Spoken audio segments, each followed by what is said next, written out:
Alhamdulillah, wassalatu wassalamu ala rasulillah wa ala alihi wa sahbihi wa mawala. Hadirin yang dimuliakan Allah subhanahu wa ta'ala,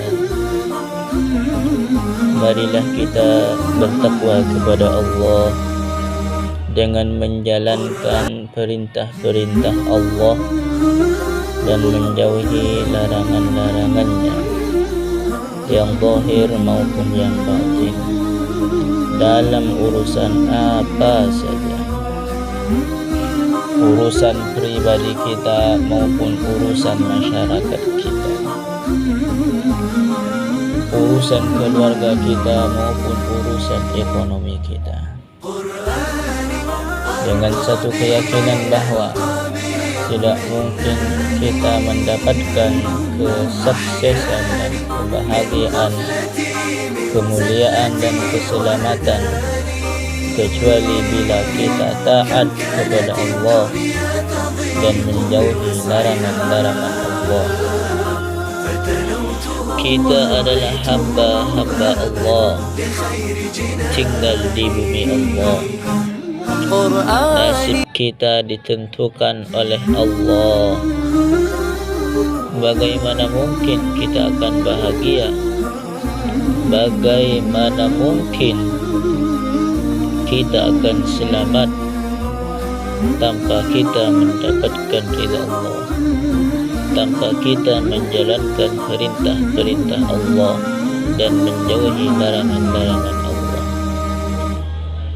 Adalah satu kebodohan yang besar, yang sangat-sangat besar, bila dalam hati ini ada rasa bahwa dengan maksiat kita akan berhasil, bahwa dengan menjauhi perintah-perintah Allah kita akan bahagia, kita akan tentram.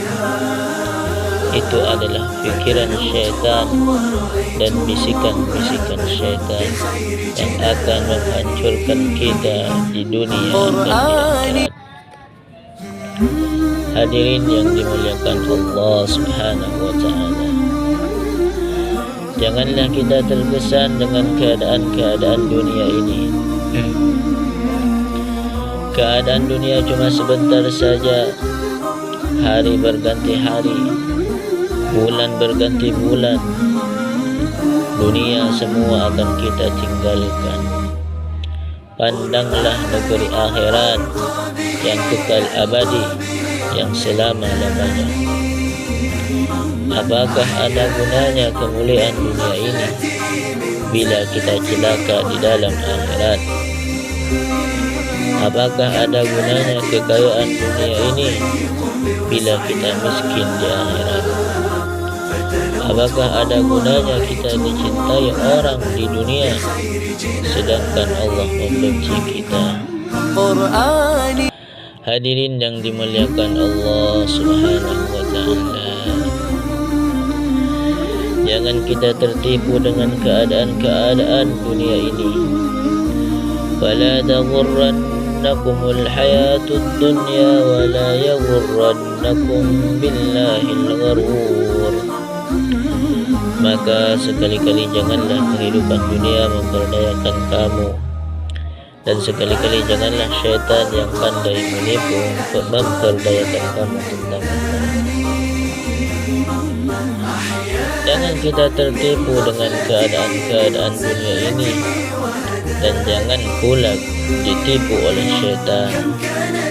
Jangan pula kita tertipu dengan keadaan-keadaan orang kafir, kesenangan-kesenangan yang sebentar, kemudian akhirnya dia pergi ke Jahannam. Hadirin yang dimuliakan Allah subhanahu wa ta'ala, mulai kita lahir di dunia ini, mulai kita berjalan untuk meninggalkan dunia ini. Mulai kita lahir di dunia ini, mulai kita berjalan menuju akhirat. Maka orang yang pandai adalah orang yang senantiasa memikirkan akhiratnya.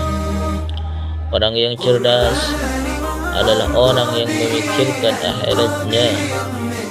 Orang yang pintar adalah orang yang memperhatikan akhiratnya. Orang-orang yang berakal adalah orang yang membangun akhiratnya. Orang-orang yang terkesan dunia, cita-citanya adalah dunia, keprihatinannya adalah dunia, dan risaunya adalah dunia. Mereka adalah orang-orang yang bodoh. Siang malam mereka memikirkan dunia, menumpuk dunia, membangun dunia. Tiba-tiba mereka semua akhirnya meninggalkan dunia. Orang yang cerdas adalah orang yang memikirkan akhirat, hari-hari memikirkan akhirat, hari-hari merisaukan akhirat. Tiba-tiba sudah dekat waktu masuknya ke negeri akhirat. Hadirin yang dimuliakan Allah Subhanahu wa ta'ala, Baginda Nabi sudah menunggu kita di Telaga Kautsar. Para nabi, para rasul sudah menunggu kita di surga Allah. Para sahabat-sahabat sudah mendahului kita. Maka kita mau ikut siapa? Ihdinas siratal mustaqim, siratal ladzina an'amta 'alaihim ghairil maghdubi 'alaihim waladdallin. Ya Allah, tunjukilah kami jalan yang lurus, yaitu jalan orang-orang yang telah Engkau anugerahkan nikmat kepada mereka, bukan jalan mereka yang dimurkai, dan bukan pula jalan mereka yang tersesat. Ya Allah, tunjukilah kami jalan yang lurus, jalannya orang yang Engkau beri nikmat, yaitu para nabi dan para rasul dan pengikut-pengikutnya. Kalau kita berjalan di jalannya para nabi, para rasul, pasti kita akan sampai di tujuan mereka, sampai di Allah Subhanahu wa ta'ala, sampai kepada ridha Allah Subhanahu wa ta'ala. Tetapi kalau kita mengambil jalan yang lain, bagaimana kita akan sampai di tempat mereka? Jalan para nabi adalah jalan dakwah, siang dan malam dakwah, siang dan malam memikirkan umat. Kalau kita tidak memikirkan umat, berarti kita bukan berjalan di jalannya para nabi. Bagaimana kita akan sampai di tujuan mereka? Jalan para nabi adalah jalan ilmu, senantiasa siang dan malam yang dipikirkan apa perintah Allah, apa larangan Allah. Kalau kita tidak mau mencari ilmu, yang dipikirkan hanya apa mau saya, bagaimana kita akan sampai di tempat mereka? Jalan para nabi adalah jalan ibadah dan zikrullah, menyibukkan diri dalam zikrullah, menyibukkan diri dalam ibadah. Kalau kita tidak sibuk dalam zikrullah dan ibadah, bagaimana kita akan sampai ke tempat mereka? Jalan para nabi, jalan para rasul adalah jalan khidmat kepada umat, pikirnya melayani umat. Kalau kita tidak ada pikir melayani umat, bagaimana kita akan sampai di jalan mereka? Bagaimana kita akan sampai di tempat mereka?